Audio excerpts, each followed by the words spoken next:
I think we need a sci-fi version. Because I'm seeing portals, dimensional fractures, timeline adjustments, just like Noah's. Welcome back to The Explainer. Okay, let's dive right into this. Today, we are stepping into an epic, high-stakes sci-fi narrative that is literally hidden right in plain sight. We are decoding the substrate of reality itself. We're looking at this massive, cosmic battle over the ultimate communications network, and it's told through the eyes of characters like the grizzled veteran Abram Cross, his eager protege Eli, and the incredibly sharp analyst Elissa. It's a story about control. It's about corruption, and it's about an absolutely brilliant defense mechanism deployed by the creator. So strap in. We are looking at the architecture of the universe, and it plays out exactly like a comic book anime short film. And the stakes? They literally could not be higher. Think back to the beginning. Right after the water receded, the survivors, they all carried a single language. Just imagine a post-apocalyptic world where all of humanity is united on one solitary channel. So a city rises on the plain, and the builders there understand exactly what this means. This isn't just about talking to each other. No, it's about network dominance. Whoever holds the only channel gets to decide what the signal says. So what do? They begin constructing an antenna, a massive tower to literally pin heaven to earth, routing every single voice, every data packet of human existence, right through their gate. Part 1. The Architect's Firewall and the Fractured Carrier. So, the architect came down. And here is what's absolutely crucial to understand. He didn't come down in anger. He came down in engineering. He looked at a single channel in the hands of these name makers, and he saw the oldest failure mode in creation. You see, one point of control means one point of corruption. So he executed a brilliant firewall. He did what any master builder does with a critical message that absolutely has to survive millennia of hostile transmission. He fractured the carrier wave.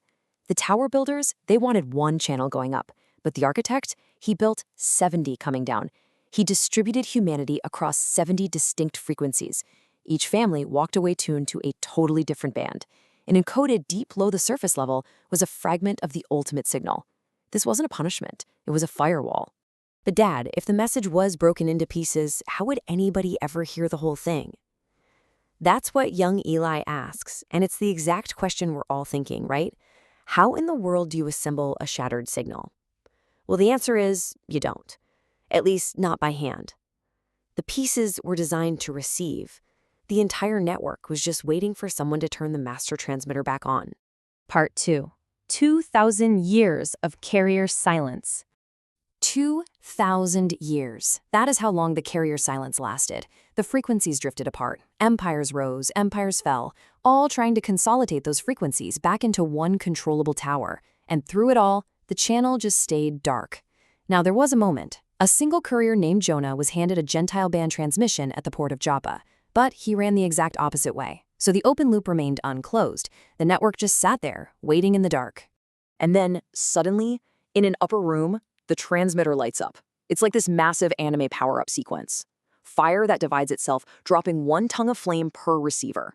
Suddenly, men from every scattered band are hearing the signal arrive in their own native carrier wave. And it's perfectly clean, zero translation lag. The system the architect built back on the ancient plane finally comes online, exactly as it was designed to. The firewall holds, but the transmission is absolutely flawless. Part 3. Joppa node unlocked. The locked sector. But, of course, there's a catch. The network has a locked sector, and the man holding the key, he's sleeping on a roof at Joppa. That's the very same port where Jonah fled 8 centuries earlier. Talk about a timeline adjustment. Local time totally desynchronizes. The roof goes completely quiet, caught inside a node's field. An aperture opens above Peter, and a vessel descends. 3 times the vessel drops down. 3 times the Galilean fisherman refuses, and a booming voice echoes on his native band. Rise, kill, eat. The system isn't punishing him here. It's pulsing. It's waiting. Because the lock on this sector isn't just some passcode. It actually requires a voluntary, willing yes. And this brilliantly illustrates the turning point of the whole story. Peter finally walks to the Roman's house. And right there, mid-sentence, before Peter can even finish his thought or approve the transfer, the Gentile band spontaneously lights up on its own. The soldier's household just starts broadcasting on frequencies no one ever even taught them. Receivers confirm the signal. Peter asks the question that completely shatters the old physics. Who can withhold the water? The very element that once drowned the world is now recommissioned as a welcome. The flood is inverted, guys. The download has finally started. Part 4. The reality substrate, word and breath. Because if one person controls the language, they can write in or take out the Holy Spirit, which the word is what God used to create existence. That is Elisa cutting straight to the terrifying stakes of this entire system. She just uncovered the ultimate threat. The tower wasn't just a building. It was an attempt to hack the foundational code of the universe. So let's look a bit closer at that code. In Hebrew, the word is ruach. It means spirit, breath, and wind. All three things in one single word. Think about it. You physically cannot speak a word without breath writing on it. In the original language, every spoken word carries ruach by pure mechanical necessity. Word and spirit aren't two separate things just cooperating. They are one single act. The spirit is the very breath the word travels on. Part 5. The ultimate threat. Editing the copy. Okay, walk the logic with me here. The word is the creative instrument of the universe. Documented. God speaks in Genesis 1, and it just is. The ruach, triple meaning? Documented. Spoken word necessarily carrying breath as a physical reality? Documented.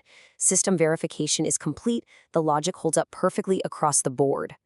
So the absolutely crucial point is this. A spoken word cannot be separated from breath, but a written word can. Text is where the breath can be edited out. If existence runs on word plus breath, then language isn't just some tool. It is the substrate of reality. Whoever controls the only language controls the interface to that substrate. I mean, really think about what that means for us today in our own lives. When our language and communication networks get increasingly consolidated into single, controllable platforms, the risk isn't just censorship, it's the editing of truth itself. They can't dethrone the creator, but they can edit him out of the copy everyone reads. They redefine the terms. Suddenly, ruach is just weather. The channel keeps transmitting, but the spirit has been formatted completely out of it. And that right there is exactly why the architect shattered the carrier wave at Babel. His response wasn't to destroy the editors. It was to make the message totally uneditable. 70 copies, 70 frequencies, breath carried in every single one. If you corrupt one channel, the redundancy holds the original truth. Consolidating all human language into one system isn't a new idea.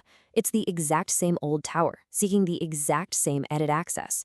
But the redundancy holds. Because the only word the consolidated, automated channel cannot manufacture is a breath freely given, the voluntary yes. The system is vast. The frequencies are broadcasting. The box always goes through the dangerous place, and the cargo always comes out clean. The flood has been inverted. So I leave you with the ultimate question that broke the old physics. Who can withhold the water?